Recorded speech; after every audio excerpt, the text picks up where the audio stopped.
Pipa and Luna woke up and went out nearby for a walk. As they engaged in talking about the forest, Pipa sensed some disturbance. "Someone needs help. Let me go and check," said Pipa to Luna and disappeared.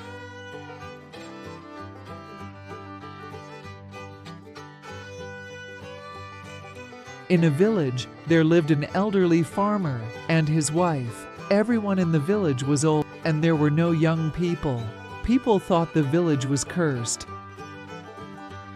One day, a fairy from a magical land heard the prayers of the old farmer's wife. She was asking for a baby. The fairy decided to help the old lady have a baby. So the old lady became pregnant. But because everyone in the village was old, there was no one to support or help her during the pregnancy. Eventually, on a good day, the old lady had babies. She had 2 baby girls, and they looked like normal people. As the girls got older, they developed wings like fairies. They played in fields of sunflowers, where the fairies would show up to guide and play with them. Because there were no children in the entire village, many people left and only a few families remained.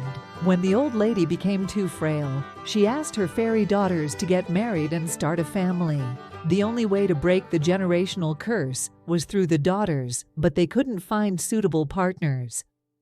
One day, the old lady had a dream about a young man, under glass, with her fairy daughter above it. Unable to understand the dream, she told her daughter about it. That sounds intriguing. Maybe it's a message from our fairy world," said Flora. Determined to unravel the mystery of the young man in the dream, the fairy daughters embarked on a journey through the village and its surroundings. As they traversed, the ancient trees whispered secrets to them. "The wind carries tales of a castle, a cursed prince in a deep slumber. Only one who's willing to make a sacrifice can wake him from his enchanted sleep." Following the guidance of the whispering trees, the fairy sisters discovered an old, dilapidated castle hidden away. Inside the castle, the air grew thick with a dangerous chemical gas. Panic set in as the fairy sisters realized they needed oxygen to survive. In a brave and selfless act, one of the fairy sisters formed herself into a vein-like structure, absorbing oxygen from the outside and carrying it into the castle, providing a lifeline for both of them. While one sister sustained the oxygen flow, the other ventured deeper into the castle, guided by an unseen force. She uncovered a room with a transparent glass dome. Inside lay the cursed prince, trapped in an eternal slumber. As Fauna struggled to free the prince, she discovered an inscription on the glass. It revealed the nature of the required sacrifice, a genuine act of love and selflessness. She knew her sister's sacrifice was the key. As the glass shattered, the young man awoke. Fauna explained the situation.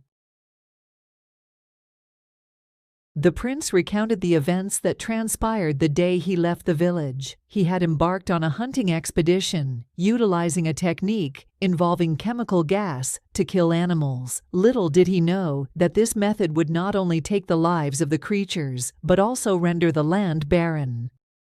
Flora, the goddess of flowers, and Fauna, the goddess of animals, had witnessed the devastation. Enraged by the prince's heedless destruction of their creations, Flora and Fauna had not only cursed him to a deep slumber, but also condemned his generations to a barren lineage, devoid of future offspring. They cursed him so that, when the once barren land turned fertile and balance was restored, they would awaken him. They promised to come and rescue him from his deep slumber. As the man finished the story, he turned back to express gratitude.